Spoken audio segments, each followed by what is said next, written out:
सदा सर्वत्र गोविन्दनाम संकीर्तनं गोविन्द गोविन्द गोपिका जीवनस्मरणं गोविन्द गोविन्द नारायण अखिल गुरो भगवन्नमस्ते।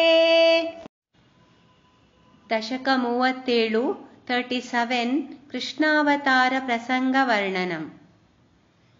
सान्द्रानन्दतनो हरे ननु पुरा दैवासुरे संगरे त्वत्कृता अपि कर्मशेषवशतो ये तेन याता गतिम् तेषां भूतलजन्मनां दितिभुवां भारेण दूरार्दिता भूमिः प्राप विरिञ्चमाश्रितपदम् देवैः पुरैवागतैः।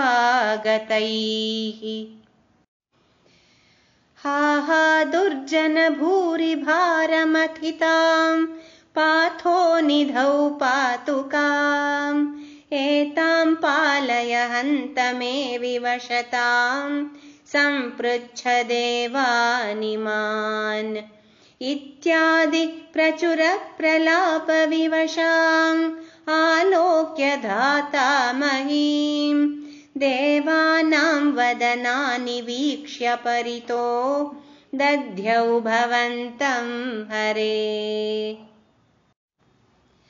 ऊचे चाम्बुजभूरमूनैः सत्यं धरित्र्यावचो नन्वस्या भवतां च रक्षणविधौ दक्षो हि लक्ष्मीपतिः सर्वे शर्वपुरःसरा वयमितो गत्वा पयोवारिधिं नत्वा तं स्तुमहे जवादिति ययुः साकं तवाकेतनम्।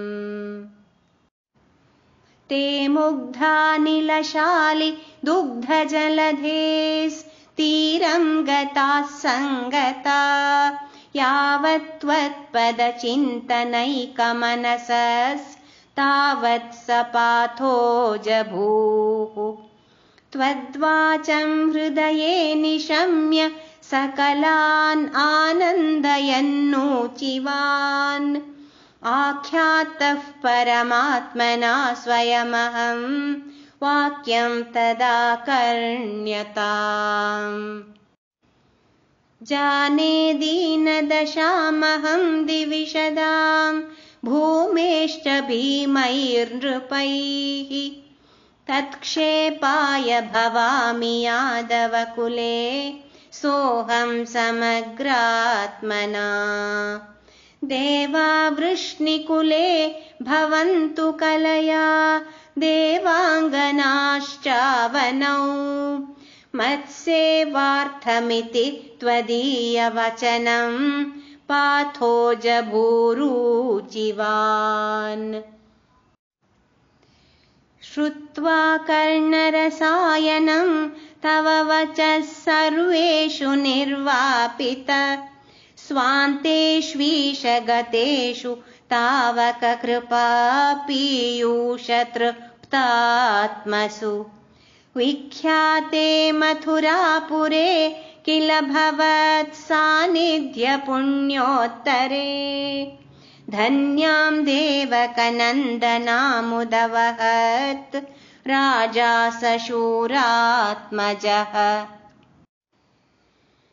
उद्वाहावसितौ तदीयसहजः कंसोऽथ सम्मानयन् एतौ सूततया गतः पथिरथे व्योमोत्थया त्वद्गिरा अस्यास्त्वामतिदुष्टमष्टमसुतो हन्तेति हन्तेरितः सन्त्रासात् स तु हन्तुमन्तिकगतां तन्वीं कृपाणीमधात्।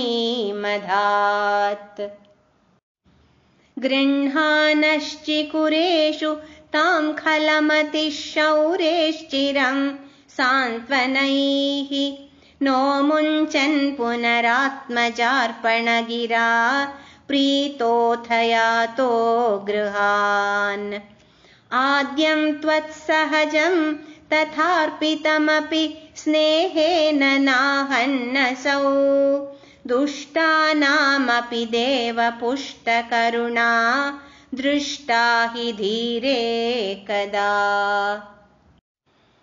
तावत्त्वन्मनसैव नारदमुनिः प्रोचे स भोजेश्वरम् यूयं नन्वसुराः यदवो जानासि किं न प्रभो मायावी सहरिर्भवद्वधकृते भावी सुरप्रार्थनात् इत्याकर्ण्य यदूनदूधुनदसौ शौरेश्च सूनूनहन्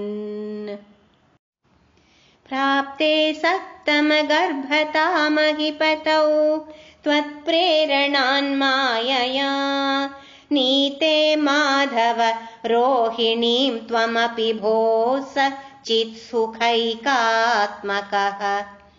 देवक्या जठरं विवेशिथ विभो संस्तूयमान सुरैः सत्वं कृष्ण विधूय रोगपटलीं भक्तिं परां देहि मे नारायण अखिल गुरो भगवन् नमस्ते।